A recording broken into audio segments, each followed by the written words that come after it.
ಬಿದರ್ನ ಚಿಟ್ಕುಪ್ಪ ತಾಲೂಕಿನ ಹಲವೆಡೆ ಕಳ್ಳತನ ಮಾಡಲಾಗಿದೆ. ದೇವಾಲಯಗಳ ಗರ್ಭಗುಡಿಯಲ್ಲಿರುವ ದೇವರ ಕೊರಳಲ್ಲಿದ್ದ ಚಿನ್ನ ಕದ್ದು ಖದೀಮರು ಪರಾರಿಯಾಗಿದ್ದಾರೆ. ಮಂಗಲಗಿ ಹಾಗೂ ಮುಸ್ತರವಾಡಿ ದೇವಸ್ಥಾನಗಳಲ್ಲಿ ಕಳ್ಳತನ ಮಾಡಲಾಗಿದೆ. ಬಿದರ್ ಜಿಲ್ಲೆಯ ಚಿಟ್ಕುಪ್ಪ ತಾಲೂಕಿನಲ್ಲಿ ಈ ಸಾಲು ಕಳ್ಳತನ ಘಟನೆ ನಡೆದಿದೆ. ದೇವರ ಕೊರಳಲ್ಲಿ ಇದ್ದ ತಾಳಿಯನ್ನ ಕಿತ್ತಾಕಿ ತಾಳಿಯಲ್ಲಿದ್ದ ಚಿನ್ನವನ್ನು ಮಾತ್ರ ಕದ್ದು ಕರಿಮಣಿಯನ್ನ ಅಲ್ಲೇ ಬಿಸಾಕಿದ್ದಾರೆ. 1 ಕೆಜಿ ಬೆಳ್ಳಿ ಹಾಗೂ 10 ಗ್ರಾಂ ಚಿನ್ನ ಕದ್ದು ಕಳ್ಳರು ಪರಾರಿಯಾಗಿದ್ದಾರೆ. ಅಲ್ಲದೆ ಡಿಸಿಸಿ ಬ್ಯಾಂಕ್ಗೆ ಕೀ ಮುರಿದು ಬ್ಯಾಂಕ್ ದರೋಡೆಗೆ ಯತ್ನ ಮಾಡಿದ್ದಾರೆ. ನಂತರ ಗ್ರಾಮದ ಅಂಗಡಿ ಸೆಟರ್ ಮುರಿದು ಚಿನ್ನಾಭರಣ ಲೂಟಿ ಮಾಡಿದ್ದಾರೆ. ಇದಲ್ಲದೆ ಮಂಗಲ್ಗಿ ಗ್ರಾಮದಲ್ಲಿ 3 ಮನೆ ಕಿರಾಣಿ ಅಂಗಡಿಗಳಲ್ಲಿ ಕಳ್ಳತನ ಮಾಡಿದ್ದಾರೆ ಖದೀಮರು.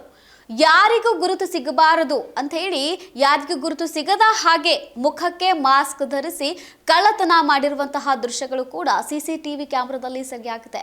ಇನ್ನು ಈ ಸಾಲು ಕಳ್ಳತನವಾದ ಪ್ರಕರಣ ಚಿಟ್ಕುಪ್ಪ ಪೊಲೀಸ್ ಠಾಣೆಯಲ್ಲಿ ಕೂಡ ದಾಖಲಾಗಿದೆ.